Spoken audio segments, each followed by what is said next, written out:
Okay, so before we jump into topic two, let's just take a look at the big ideas for the day. Okay, so be on the lookout for these as we go through the notes in the video lesson.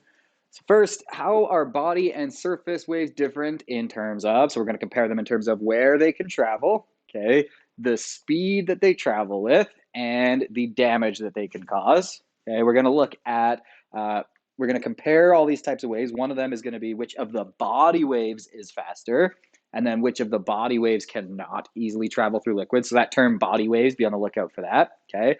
Which types of waves are the most damaging? So those are the big ones for today. Okay, so in the last topic yesterday, we talked about the fact that an earthquake is just what happens when a whole bunch of potential energy gets stored in two plates that are either spreading, colliding, or just kind of rubbing, right? Either way, it's like those rulers I was showing you, right? The potential energy builds up and builds up until eventually there's a crack and all that energy gets released now as kinetic energy. And so that kinetic energy is going to travel outwards from the point where they break, right? And so that idea of energy traveling, how does it do that? Well, in the case of an earthquake, in the case of a lot of things, the way that energy ends up traveling is in the form of a wave. So we're going to look at those today, seismic waves, okay, and the different types. So we are on page 16 of your notes here, okay, if you're following along there, page 16 of the notes, the geology notes. Okay, so there are two main categories of seismic wave, okay? There's body waves and then there's surface waves. And then within those two, we can kind of even split them up a little bit more.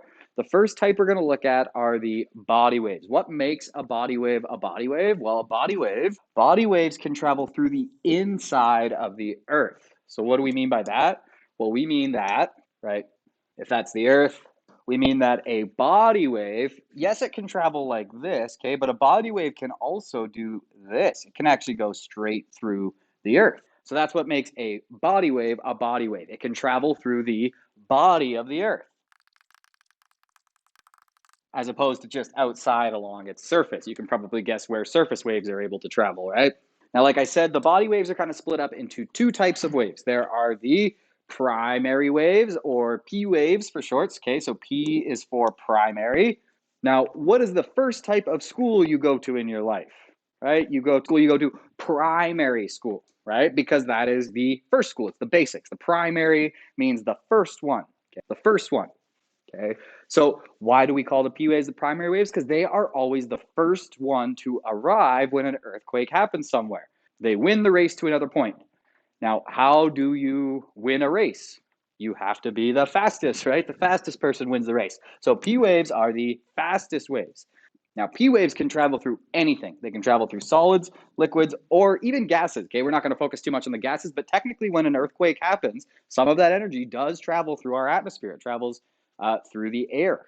Now, P waves are what's called a compression wave. Okay, it's a compression wave, which just means the material moves in the same direction as the wave is moving. So the material that the wave is actually traveling through is going to move in the same direction as the wave. I'll show you what I mean here with the slinky, because that can be kind of hard to imagine at first. You're used to waves in the water probably, where the wave might move side to side, but the water itself moves up and down, right? Compression waves aren't like that. And so they can be a little bit difficult to picture, but a slinky is really good for picturing it, okay? So a compression wave means that as the wave travels, okay, the material that is moving is actually going to move in the same, at least axis as the wave itself. So if the wave is moving this way and the sideways, right, if the wave is moving sideways like this, then the material is also going to be moving sideways, okay? It won't be moving up and down. It'll just be moving side to side. So see if you can tell what I mean when I generate a compression wave, which is like our P wave. Okay, so watch, ready? You see that? That's a wave. That's a compression wave. So it's what's happening is there's compression, compression, compression, compression. And as that compression moves through, it's like a wave. You see it? See that wave? That's a wave. You can actually see that it's bouncing and reflecting back and forth. On the Earth, it doesn't really hit a wall to reflect back from, but if it did, it would reflect back like that, because that's what a P wave does, a compression wave.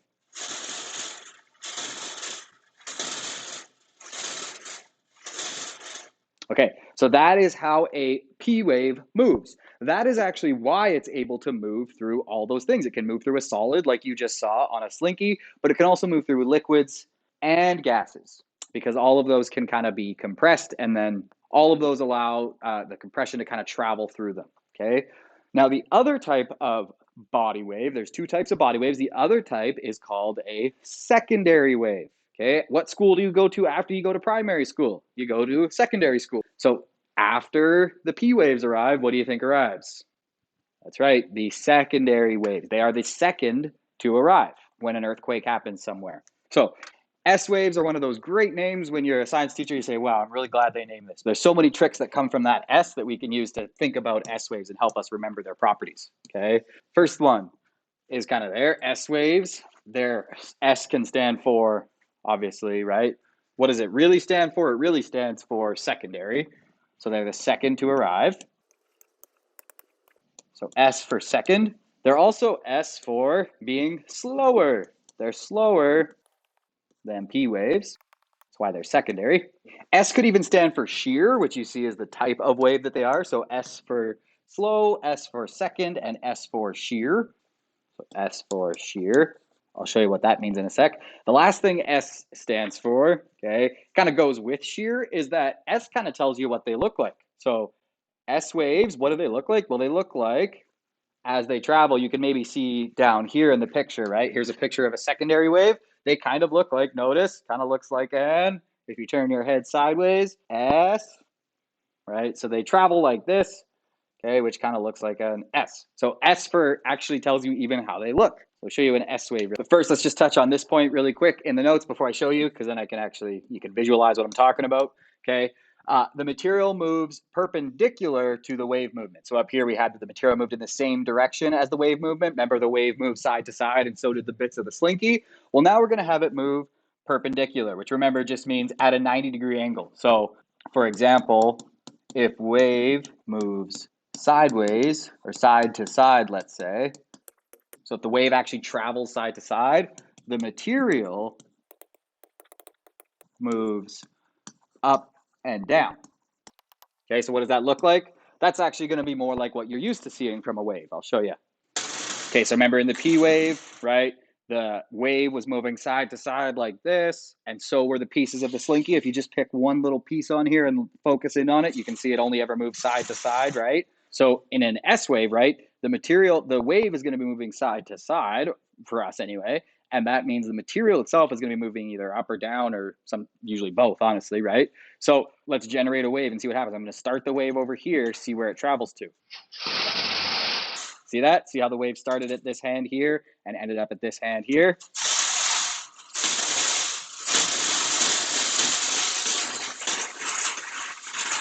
Okay, look at all those S waves. Now notice what's happening. If you focus in on another little piece of the slinky, a piece of the material, which way is it actually moving? It's going up, down, up, down, up, down. It's not going in the same direction as the wave. Right? It's going perpendicular to the wave. Perpendicular to the wave. So that's an S wave. That's a shear wave. Now, that is actually why they're not able to move through liquid. So how does a shear wave work? Well, a shear wave can travel through a solid, no problem, because solids kind of want to go back to their original shape. The thing about a shear wave is it depends on things wanting to return to their original shape to keep moving, right? Think about a liquid though. If you had, say, a glass of water sitting on your table and then you could kind of magically poof, get rid of the glass, what would happen to the water? Would it hold its shape? It wouldn't. It has no reason to return to its original shape, so it would just fall out and kind of go. So there's no what's called shear strength in a liquid. In other words, liquids don't really care if you disturb them. They're not going to want to have that pull back to their original shape. And so S waves cannot travel through liquids. Okay, they travel through, or for that matter, gases. They can only travel through solids. That's going to be important. Remember when we were talking about how we know about the layers of the earth and how we know that they're made of different stuff? One of the things was that there was a layer that was blocking certain types of waves. Hey, remember the outer core was, what was the outer core? Solid or liquid? It was liquid. So what kind of wave could not travel through it? S waves. So we noticed when we were waiting for S waves to arrive on the other side of the world, right? If we were over here and we were waiting for S waves to arrive from this earthquake, we noticed, the S waves aren't getting here as long as we're kind of in what's called the shadow of the outer core.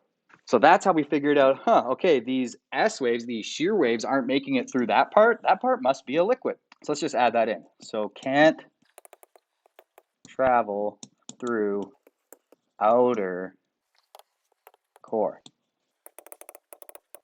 Because it's a liquid. One more really important thing I'm going to add for the S waves. Okay, what does S stand for? S stands for solids only. S for solids only. That's actually probably one of the most important ones, at least for in terms of what you need to remember about them. Okay, so those are the two types of body waves. Remember what made them body waves? They could travel through the body of the Earth. They weren't just stuck to the surface here. Okay, so we have here kind of a diagram of the two types. Hey, look, a slinky to show it, right? Compression wave, the P waves, okay, secondary waves, the up-down motion like that. So P waves, they're primary, they arrive first, they're the fastest. S waves, they're slower, they arrive second, and they look like an S when they travel through. The other types, remember we had our body waves, okay? The other big category of seismic waves are called surface waves, okay? What could body waves travel through? Well, they could travel through the body of the Earth. They could also go along the surface, but the big thing is they could go through the body of the Earth, right? Surface waves cannot travel through the inside of the Earth. Guess where they're stuck? You guessed it, they're kind of stuck on the surface. So surface waves can only do this. They can only travel along the surface. They cannot go through. That is not allowed for a surface wave, okay? Okay, so they are only allowed to travel on the outside, on the surface of the Earth. Now, realistically, there are two types of surface waves. We don't actually really need to know them in depth, the differences between them, okay? But there are Rayleigh and Love waves. They technically are different types of motions, as you can see. So you have these ones that are kind of a rolling motion. This is a lot like a drop of water making ripples out from it. That is a Rayleigh wave, okay? And then you have these side to side that are kind of like a snake. That is what's called a Love wave. And the Love is kind of this side to side snaky motion, okay? Realistically, you don't actually need to know the difference between those, but what you do need to know is the surface waves in general. So the difference between a body and a surface wave. You do need to know the two types of body waves, P and S, and then you need to know that the other big main type are surface waves. Of course, like we just said, surface waves travel just below or along the ground's surface. That's why they're named that. Surface waves are the last to arrive. They are slower than P waves and they're even slower than S waves. Okay, so they're the slowest. However, they are the most damaging, right? Which kind of makes sense when you think about it. Those body waves are going to travel through the Earth, right? You already saw in the slinky, as it was getting to the other end, it was starting to lose a bit of energy, right? So going through the whole Earth, you're going to lose a lot of energy. Those surface waves, though, since they're just kind of traveling along the surface, they're not going to lose as much energy. They don't have to travel through as much material, and so they can be the most damaging. What's also important about that is since all that energy is staying on the surface, right? Well, again, guess where humans live? On the surface, right? So most damaging type of waves, the big reason for that is because humans and all of our stuff being cities, hospitals, architecture, right? All of that, guess where that is? It's not inside the Earth. It's not in the Earth's body. It's on the Earth's surface. Okay, so obviously earthquakes can cause a lot of damage, right? Literally the Earth is quaking, right? And anything built on the Earth is going to experience some shakiness from that. It affects how we need to approach engineering, how we need to approach our buildings. If you live in a place that's susceptible to earthquakes, you actually want to build your buildings with some flex to them, right? So they don't just crack. They need to have some give, kind of. Okay. One of the things that can happen when an earthquake happens in an area, and it's really risky if you're built on top of it, is something called liquefaction. Okay, it's basically liquefaction is basically shaking causes the ground to turn into mud when groundwater rises. So water that's kind of underground will rise up. I'll show you what that can look like, not from an earthquake, but just from someone kind of shaking the earth in the same way. I'll show you a really quick demonstration of that.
Okay, so you can imagine being a building on top of that. That would be pretty scary.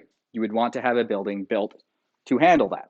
Okay, and then yes, landslides, if you're built near a mountainous area or somewhere where there's a lot of dirt that could get moved by this quaking of the earth, you need to be prepared for that. You need to have safety measures in place. Okay, so I'm just going to show you a quick video that kind of shows these seismic waves arriving, so you can kind of get a feel for how quickly they move and therefore the order that they arrive in, as well as how damaging each one is. The motion of similar buildings on different bedrock will be exaggerated to show the arrival of compressive P, shearing S, and rolling surface waves from a regional earthquake. 3 consecutive seismograms will show the changing frequency and amplitude resulting from the change in rock type. The initial P wave arrives with a compressive bump and rarely causes much damage. The slower shearing S wave introduces a side-to-side motion that can throw loose objects to the floor and may crack walls. The rolling surface waves are the most damaging in unconsolidated sediment. As surface waves enter the sedimentary layer, they slow down and increase in size, causing buildings to roll. If not engineered for the motion, they can crack and tumble. But even a well-engineered building can sink during the shaking and liquefaction of underlying wet sediment. All right, and I'm actually going to wrap up the video lesson part here, okay? On the next page of your notes, on page 17, there is kind of a table that organizes all of this information about seismic waves, so you can kind of have it in one kind of convenient place. If you want, I'm going to make another video. It will be posted in the agenda under topic 2 as well, or in the Google Classroom under the top video lessons, okay, of just me going through and filling out that table. That's there if you want, or you can just kind of go through on your own and try to summarize what you've learned. But it is important to know these properties of the different seismic waves. If you're looking for practice for this stuff, you can try the topic 2 section of the formative work for this week. Check the agenda or the Google Classroom for those. And I will quickly bring up the big ideas for today, the questions we answered. Okay, so here are the big ones for today. Okay, go through these, pause the video, take your time, see that you can answer them. If not, just go back to that, or if you were filling out the notes as you go, these should all be there. Okay, so how are body and surface waves different in terms of where they can travel, the speed, and their damage? Which of the body waves is faster? Which of the body waves cannot easily travel through liquids?